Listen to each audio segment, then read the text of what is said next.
Hi, Steve Blue here with another Super CEO Minute. It's 2011, so let's talk about your business plan and the economy. Two things I don't want you to do this year.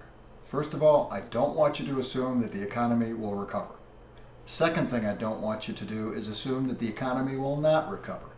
What I want you to do is assume both. Have a business plan in place for an economic recovery and a business plan in place for if the economy does not recover. And then monitor the situation very closely and be able to change on a dime if you have to. Now, the organization that I use to track the economy is called the Economic Cycle Research Institute, ECRI. And you can find them on businesscycle.com. That's businesscycle.com. They have unerringly called the last three recessions before they occurred.